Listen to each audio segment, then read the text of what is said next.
Hello বন্ধুরা, তোমরা কেমন আছো? আশা করি ভালো আছো। আজকে আমরা তোমাদের আগের দিনে আমরা নাম্বার সম্বন্ধে তোমাদের কিছু কনসেপ্ট দিয়েছিলাম, বলেছিলাম পরের দিনে কিছু নাম্বার সম্পর্কিত কিছু অঙ্ক আমরা আজকে সলভ করব, যেগুলো তোমাদের বিভিন্ন কম্পিটিটিভ পরীক্ষায় কাজে লাগবে, এমনকি সিবিএসসি এবং আইসিএসসি বোর্ড ম্যাথের, এমনকি বেঙ্গলি মিডিয়ামের ক্ষেত্রে অঙ্কগুলো কাজে লাগবে। চলো তাহলে প্রথম যে প্রবলেমটা আছে আমরা সলভ করি। প্রথম প্রবলেমটা দেখো, দেয়া আছে in be a two-digit number such that the product of its digits when added to their sum equal to n. The unit digit of n would be 1, 7, 8 and 9. তাহলে প্রথমে কি বলেছে যে n be a two-digit number। তাহলে আমার দেয়া আছে কি দেখে নাও, যে given, তাহলে দেয়া আছে n হচ্ছে be a two-digit number, two-digit number। I mean let x be the 10-digit number। 10 digit মানে 2-digit নাম্বার, যেমন ফর এক্সাম্পল ধরুন 25, তাহলে ইউনিট ডিজিট যেটাকে বলছি এটা 5 আর এটা হচ্ছে 10 ডিজিট। তাহলে 25 মানে 25টা আমরা লিখতে পারি 5 প্লাস 2 ইন্টু 10। তাহলে এখানে x be the 10 digit and let y be the units digit। then n can be written as, তাহলে 10 into x প্লাস হচ্ছে y, অর্থাৎ এই ফরমেশনে আমরা লিখতে পারি। যে কোনো 2 ডিজিট নাম্বার যদি তার 10 ডিজিট হচ্ছে এক্স ওয়াই আর এক্স যদি ইউনিট ডিজিট হয়, তাহলে এনটাকে আমরা এইরকম ফরমেশনে লিখতে পারি। তাহলে অঙ্ক গিভেন কি দেয়া আছে যে n B A two digit number, ঠিক আছে, ওকে, such that the product of its digit, this line is important, product of its digits, অর্থাৎ বাই কন্ডিশন মানে কি আছে, বাই কন্ডিশন মানে অঙ্কের প্রোডাক্ট অফ ইট ডিজিট অর্থাৎ x into y when added to their sum। তাহলে কি বলছে যে এনবি two digit number such that the product of its digits কি বলছে when added to their sum equal to n। তাহলে n is a 2-digit number, কি বলছে such that the product of its digit when added to their sum, অর্থাৎ এর সঙ্গে যদি আমরা কি করি, সাম করি দেয়ার সাম এক্স প্লাস ওয়াই, ঠিক আছে, অঙ্কদ্বয়ের সমষ্টি যেটাকে বলছি, এটার সঙ্গে কি বলছে যে তাহলে যেটা হবে নাম্বারটা n সমান হচ্ছে 10x প্লাস ওয়াই। বোঝা গেল? তাহলে nটা হচ্ছে 2-digit নাম্বার, কীরকম number, such that products of its digit when added their sum, অর্থাৎ এর সঙ্গে সামটা যোগ করলে এটা আসবে। এটা ক্যালকুলেশন করলে কি আসবে দেখে নাও, যে x y plus x plus y minus 10x minus y equal to 0। তার মানে এখান থেকে দাঁড়াচ্ছে কোনটা, এই ওয়াই কেটে গেল, তার মানে x y minus 9x equal to 0। তার মানে এখান থেকে কি আসছে,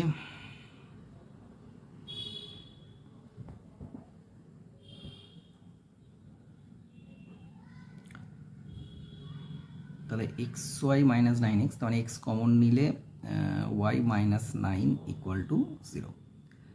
তাহলে এখানে হয় এক্স 0, কিন্তু এক্স তো 0 হতে পারে না, তার মানে এখান থেকে আমরা কি বলতে পারি, ওয়াই ইকুয়াল টু 9। তাহলে ওয়াই ইকুয়াল টু 9, তাহলে এখানে ওয়াই হচ্ছে আমরা বলেছিলাম ইউনিট ডিজিট, তার আমার অ্যান্সার চেয়েছে ইউনিট ডিজিট অফ এন, তাহলে কোন অপশানটা হবে, ডি অপশানটা হচ্ছে রাইট অ্যান্সার। অঙ্কটা বোঝা গেল? এবার আমরা আসবো দ্বিতীয় অঙ্কে। দ্বিতীয় একটা অঙ্ক দেখা যাক, ভালো অঙ্ক।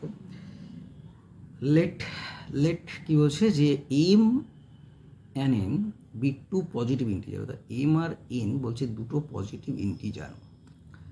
তাহলে এম আর এন বলছে দুটো পজিটিভ ইন্টিজার। কি বলছে? Positive integer such that m plus n plus m n সমান হচ্ছে 118, এই একটা ইকুয়েশন দেওয়া আছে।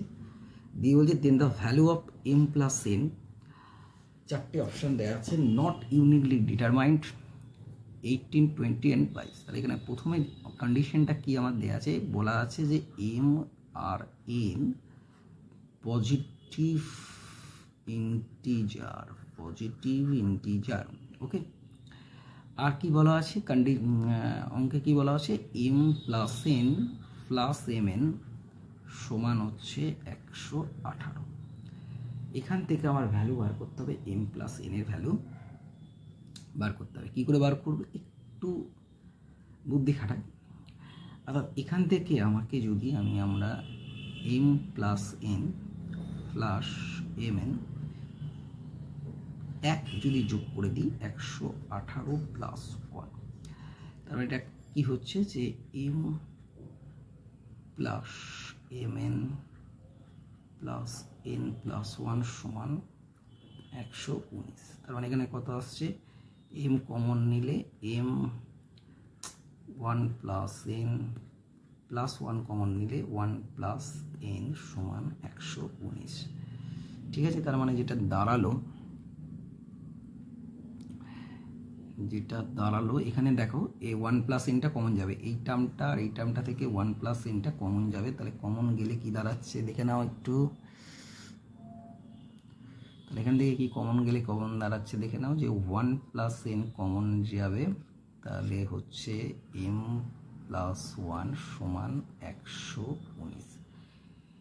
এবার দেখো যে এখানে 119কে কত দিয়ে আমরা ভাগ দেব, এখান থেকে 7 দিয়ে তুমি দেখো, 7 অক্ষে 7, 4 7 49, অর্থাৎ 119 মানে 7 গুণিত 17। তাহলে এখানে দুটো প্রোডাক্ট টার্ম আছে, এটা ইন্টু এটা।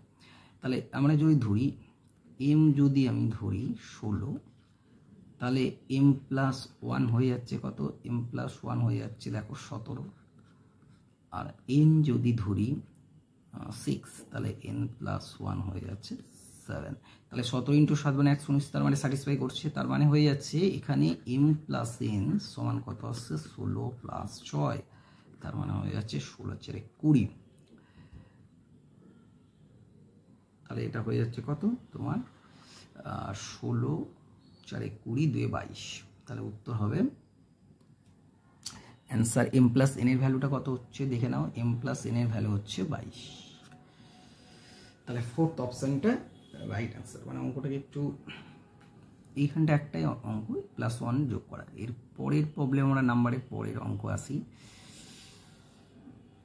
3 নম্বর অঙ্কে। এই অঙ্কটা একটু দেখো, চেষ্টা করো পারো কিনা। প্রথমে কি বলছে অঙ্কটা একটু দেখে না, একটু how to think for real numbers. Real number তোমাদের আমি বলেছি আগের দিন, এক্স অ্যান্ড ওয়াই এই রিয়েল নাম্বারের জন্য দেওয়া আছে একটা equation, x² plus y minus 4² সমান 0, then the value of X plus Y এর মান কত। অর্থাৎ রিয়েল নাম্বারের জন্য, অর্থাৎ এক্স আর ওয়াই বলেছে রিয়েল, ঠিক আছে। আর কি বলা আছে যে x² প্লাস ওয়াই মাইনাস 4 তার স্কোয়ার সমান হচ্ছে 0। তার মানে এটা দেয়া আছে, দিয়ে বলছে এক্স প্লাস ওয়াই সমান কত। তোমরা জানো নিশ্চয়ই যে দুটো, যেমন তোমরা জানো a² প্লাস b² সমান 0 হলে a সমান 0 এবং b সমান, এটা হতে হবে, না হলে এটা সম্ভব নয়। যে দুটো সংখ্যার পূর্ণবর্গ সংখ্যার বর্গের সমষ্টি সমান 0 হলে আলাদা আলাদা করে এগুলো 0 হয়ে যায়। তাহলে এখান থেকে আমরা কি বলতে পারি, এটা কি রিলেশন করছে, যে এখানে x সমান 0 হবে আর কি হবে y মাইনাস 4 সমান 0। তার মানে এখান থেকে y ইকুয়াল টু হয়ে যাবে 4, x ইকুয়াল টু 0, খুব সহজ। তাহলে এখান থেকে x প্লাস ওয়াই সমান কত হয়ে যাবে, 0 প্লাস 4 মানে হচ্ছে 4। তার মানে option number D is the right answer. তাহলে অঙ্কগুলো কত সহজে হচ্ছে। ভিডিওটা ভালো লাগলে অবশ্যই তোমরা লাইক এবং সাবস্ক্রাইব করবে। এবার 4 নম্বর অঙ্ক আমরা ডিসকাস করব। অঙ্কটা দেখো কি বলছে, what is the last digit, what is the last digit 7 to the power 73। ভালো করে বলছো, 7 টু দি পাওয়ার 73-এর লাস্ট ডিজিট কত, মানে 7 গুণিত 7 মানে 77, মানে 7 গুণিত 7 গুণিত ডট ডট দিয়ে 7, এটা তো এইটা 73 বার যদি গুণ হয়, যেটা ইউনিট ডিজিট হবে, তাদের নাম্বার তো অনেক বড় আসবে, তার ইউনিট ডিজিট অর্থাৎ ইউনিট ডিজিট মানে অনেকগুলো নাম্বার আসবে, তার মানে ইউনিট ডিজিটটা কত সেটা বার করতে হবে। অঙ্কটা বুঝতে পেরেছো? তাহলে আমরা এই ধরনের অঙ্কগুলো করতে গেলে প্রথমে যে থিওরি অ্যাপ্লাই করব, প্রথমে আমরা 7 টু দি পাওয়ার 1 মানে কত 7, 7 টু দি পাওয়ার 2 কত 49, 7 টু দি পাওয়ার 3 আবার গুণ করো, তাহলে এটা কত হচ্ছে 307 9 63 মানে 343, 7 টু দি পাওয়ার 4 তার মানে 7 3 21 1 হাতে 2 7 4 8 0 30 0 হাতে 3 7 3 21 মানে 24 এটা আসছে। দেখো এবার দেখো 7 টু দি পাওয়ার 5 যখন আমি করব, তার মানে এটাকে 7 দিয়ে গুণ করলে অবভিয়াসলি এখানে কত আসবে 7 0, আমি এই টার্মটা কি আসবে আমি লিখছি না। 7 টু দি পাওয়ার 6 এটা আবার 7 দিয়ে গুণ করলে আসছে 49, এই টার্মটা কি আসছে আমি লিখছি না। 7 টু দি পাওয়ার 7 এটা আসবে দেখো 7 9 63 6 7 4 28 29 30 34 মানে 4 আসবে, এটা আমি কিছু লিখছি না, কি আছে ঠিক আছে। এবার এখানে দেখো 7 টু দি পাওয়ার 8 যদি আমি করি, এটা আসবে কত 7 3 21 1 হাতে 2 7 4 29 মানে 0, এটা তো আসবেই, বাকিটা আমি জানি না। এবার তুমি একটু সিকোয়েন্সটা দেখো, 7 7 টু দি পাওয়ার 4 যখন আসছে তখন লাস্টের যে দুটো নাম্বার 0 আর 1, that is the sequence. 7 to the power 8-এর ক্ষেত্রেও কিন্তু শেষ দুটো নাম্বার 0 আর 1 আসবে। এবার যখন আমরা এটাকে এই সিকোয়েন্সটাকে মেনটেন করব, 7 টু দি পাওয়ার 73 এটাকে আমরা কিভাবে লিখতে পারি, 7 টু দি পাওয়ার 73 মানে হচ্ছে 7 টু দি পাওয়ার 4, এটাকে দিয়ে আমি কত লিখতে পারি 4 17, এটা ভাগ করলে তোমার এটা আসছে যেটা 7 টু দি পাওয়ার 5 এটা আসছে দেখো।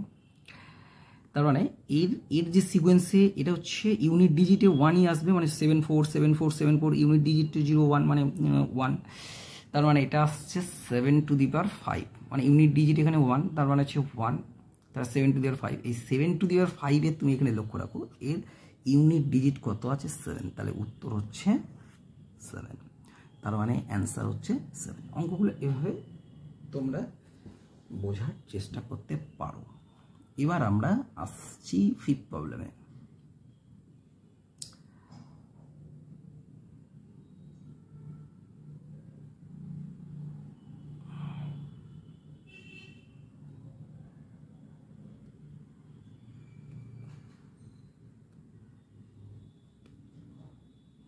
ফিফথ প্রবলেমে আমরা আসছি। প্রবলেমটা দেখো যে choose the largest number, largest number কোনটা, এখানে দেখো 2 টু দি পাওয়ার 50 আছে, এই 50 বলছি 2 টু দি পাওয়ার 500 আছে, 3 টু দি পাওয়ার 400 আছে, 4 টু দি পাওয়ার 300 আছে, 5 টু দি পাওয়ার 200 আছে। এর মধ্যে কোনটা বড়? এই বড় ছোট এই ধরনের অঙ্কগুলো ক্ষেত্রে প্রথমে আমরা যেটা করব 2 টু দি পাওয়ার 50 অর্থাৎ 500টাকে আমরা কিভাবে লিখব, তাহলে মানে তুমি যদি 100 মাল্টিপল করো তাহলে এটা 2 টু দি পাওয়ার 4 ইন্টু 100, এদের গুণ করলে এই 100 বলে ভুল বললাম, তো এটা 5, তার মানে কত হচ্ছে 2 টু দি পাওয়ার 5 মানে হচ্ছে 2 16 16 ইন্টু 32, তার মানে 32 টু দি পাওয়ার কত হচ্ছে 100, এটা করা যেতে পারে। তারপরে এটাকে যদি করো 3 টু দি পাওয়ার 400, তাহলে এটাকেও একইভাবে লিখতে পারি, এখানে তোমার এটা 100 তার মানে হচ্ছে 4, তার মানে 3 থেকে 9 3 27 3 7 81 81 টু দি পাওয়ার 100। একইভাবে 4 টু দি পাওয়ার 300টাকে আমি লিখতে পারি 4 টু দি পাওয়ার এখানে কত 100, তার মানে এটা হচ্ছে 3, 4 4 16 4 16 64 64 to the power 100। Similarly 5 to the power 200 এটাকে লিখতে পারি 5 স্কোয়ার 100, তার মানে 25 টু দি পাওয়ার 100। দেখো কোনটা এর মধ্যে দেখেই বোঝা যাচ্ছে তোমার কোনটা বড়। This option 81 two the power 100, 81 into 100 বার গুণ, আর বাকিগুলো কম, তার মানে এই অপশানটা অর্থাৎ 3 two the power 400 is the right answer. ভিডিওটা ভালো লাগলে এই 4-5টা প্রবলেম করলাম, বোঝার চেষ্টা করো, এগুলো খুবই ভালো প্রবলেম, তোমরা আরও প্র্যাকটিস করবে। পরবর্তী ক্ষেত্রে আমি আরও কিছু বিষয় পড়াবো, তার সঙ্গে অঙ্কও পড়াবো। ভালো লাগলে অবশ্যই তোমরা লাইক সাবস্ক্রাইব করবে।